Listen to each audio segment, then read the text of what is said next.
जी, मैं देखता तो हूँ उम्मीदों को बहुत आगे, पर कुछ हकीकतों को भी मैं साथ में थोड़ा सा शेयर करना चाहता हूँ आपके साथ। जी। सुब्रमण्यम स्वामी ने एक ट्वीट किया है और उन्होंने कहा है कि आईबी की जो रिपोर्ट थी, जो प्राइम मिनिस्टर को और होम मिनिस्टर को भेजी गई थी मणिपुर के बारे में, वो मई के पहले सप्ताह में मिल गई थी, 4 मई की, जिसमें घटना थी। ये उन्होंने बहुत ही कॉन्फिडेंस के साथ उनका ट्वीट है। एक अखबार में आज प्रमुखता से प्रकाशित हुआ है, दैनिक भास्कर में, कि रोज 100 एफआईआर वहाँ दर्ज की जा रही हैं और 3 मई से 28 जून तक 5,960 एफआईआर दाखिल हुई हैं और उसमें एक तिहाई जो है एफआईआर महिला उत्पीड़न की हैं। मणिपुर को लेकर हमें सही जानकारी कैसे मिलेगी, ये एक बड़ी चुनौती है। मणिपुर जो है राजीव जी, थोड़ा सा समझने की बात है कि वो म्यांमार से लगा हुआ है। म्यांमार में शाही है, उसने नागरिकों को बुरी तरह कुचल कर रखा हुआ है और मानवाधिकारों का सबसे अधिक उल्लंघन म्यांमार में हो रहा है। देश के नागरिकों को शायद ये जानकारी नहीं है कि वो जो सैन्य तानाशाही है, उसको भारत सरकार भी हथियार बेच रही है। मतलब नागरिकों को, म्यांमार के नागरिकों को कुचलने के लिए, मारने के लिए जो हथियार इस्तेमाल हो रहे हैं वहाँ की सैन्य हुकूमत के द्वारा, उसमें भारत का भी, भारत की सरकार का भी योगदान है।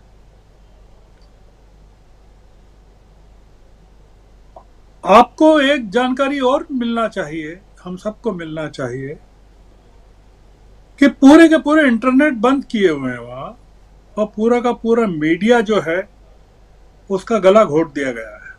वहां से कोई खबरें नहीं आ रही। मणिपुर जो है पूरे देश से काट दिया गया है, वहां की कोई जानकारी नागरिकों के पास नहीं है। मणिपुर का असली जो मवाद है, वो जो दर्द है, वो कब फूट कर आएगा अभी हमको पता नहीं है। वहां के असली किस्से कब आएंगे बाहर, ये हमको जानकारी नहीं है। हम जो आपने कहा एक वीडियो और देखा, ये एक वीडियो का काम नहीं है। वहां जो रोजाना सैकड़ों किस्से हो रहे हैं, अभी भी हो रहे होंगे, उनकी जो कहानियां हैं, उनकी जो व्यथाएं हैं, वो बहुत ही दुखदाई हैं। आपके सवाल का जवाब ये है राजीव जी, जी। कि क्या मणिपुर का जो मुद्दा है या देश की महिलाओं का जो मुद्दा है, उसको विपक्ष अपना मुद्दा बना पाएगा?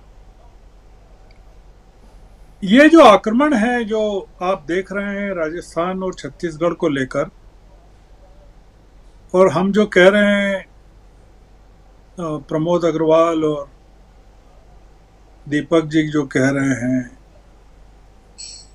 छत्तीसगढ़ में कुछ ऐसा नहीं हुआ, ये सारा आक्रमण इसलिए किया जा रहा है कि विपक्ष जो है अपराध भाव से पीड़ित हो जाए कि वो मणिपुर को मुद्दा नहीं बना पाए। ये विपक्ष को दबाने के लिए हो रहा है कि देखो, अगर तुमने मणिपुर को मुद्दा बनाया तो हमारे पास भी ये मुद्दे हैं जिनको हम बनाएंगे।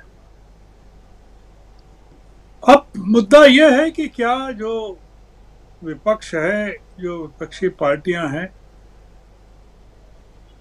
वो मणिपुर को मानती हैं कि मणिपुर एक बड़ी घटना है देश के लिए और उसको देश के नागरिकों को बताया जाना चाहिए।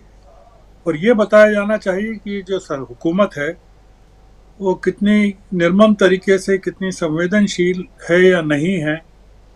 और प्रधानमंत्री जो कह रहे हैं, जो आपने देखा कि टेलीग्राफ का जो पहला पेज है कल का, जिसमें अगर आपने देखा हो जी, कि एक बहुत बिल्कुल। बड़ा मगरमच्छ बनाया उन्होंने, और उसमें से उसकी आंखों से एक आंसू टपकाते हुए दिखाया कि 79 दिनों के बाद एक मगरमच्छ किस तरह से रोता है। देश की जनता तो तैयार है। देखिए राजीव जी, देश की जनता जानना भी चाहती है, समझना भी चाहती है। हमने आज देखा अखिलेश यादव बोल रहे हैं, कल हमने देखा था ग्वालियर में प्रियंका गांधी ने भी जिक्र किया था अपनी रैली में। पर जिस दमदारी के साथ मुद्दे को उठाने की जरूरत है, और इसमें इस मुद्दे को लेकर नागरिकों की जो भागीदारी पैदा करने की जरूरत है, क्योंकि ये जो मणिपुर जो हुआ है वो कहीं भी हो सकता है। क्योंकि हम लोग इतने, हमारा समाज को इतना सांप्रदायिक रूप से इतना बांट दिया गया है, वल्नरेबल कर दिया गया है। आपने देखा ना मणिपुर में जो सरकार है वो एक संप्रदाय के साथ खड़ी हो गई, मैतेई संप्रदाय के साथ खड़ी हो गई। तो जो महिलाएं हैं वो कुकी संप्रदाय की हैं, वो जो चर्च हैं वो नगा संप्रदाय के हैं या ईसाई संप्रदाय। 300 साढ़े 300 चर्च जलाए गए हैं।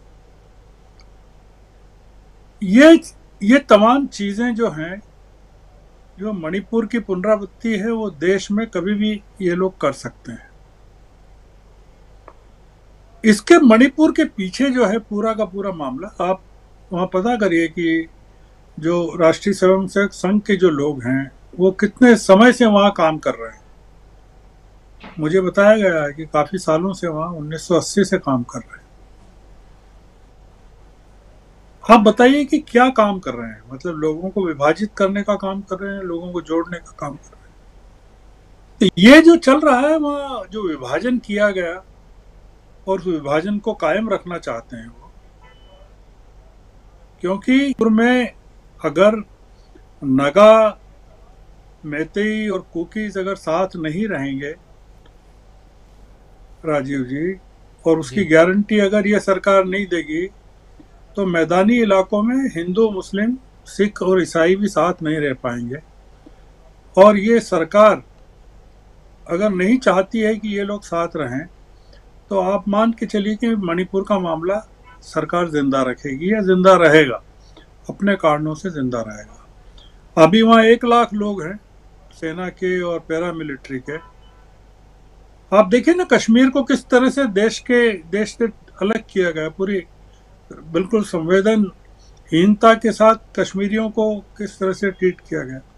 ये मणिपुर के साथ भी ऐसे ही हो रहा है, और उत्तर पूर्व के साथ भी ऐसे ही हो रहा है। तो ये बड़ी घटना है मणिपुर की, और इसमें नागरिकों की भागीदारी जरूरत है। मतलब जब तक नागरिक इसको अपना मुद्दा नहीं बनाएंगे, अपनी अस्मिता का मुद्दा नहीं बनाएंगे, तब तक ये काम नहीं चलेगा। मतलब विपक्ष के भरोसे इन चीज़ों को कब तक हम करेंगे? ये तो करना ही पड़ेगा, विपक्ष को मुद्दा तो जी, बनाना पड़ेगा।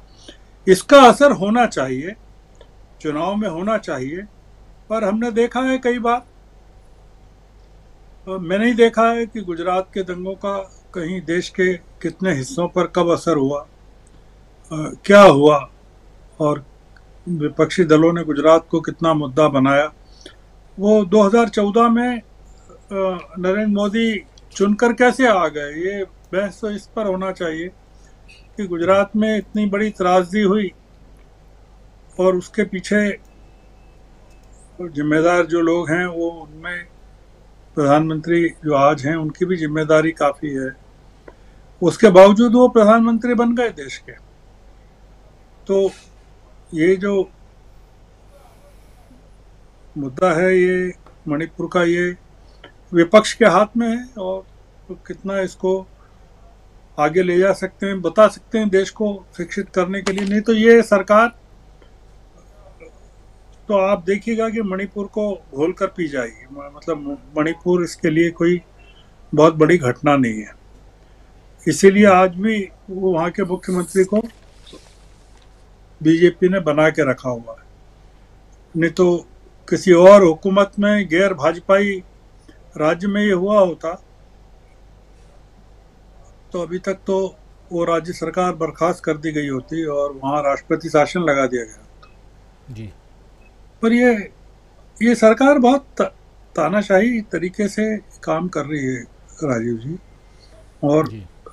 ये प्रधानमंत्री इन पर अब देश का प्रधानमंत्री होने का भरोसा अब खत्म हो गया है। पूरे देश का खत्म हो गया है। बिल्कुल, बिल्कुल सही कह रहे हैं आप। और मणिपुर, लेकिन ज़रा जल्दी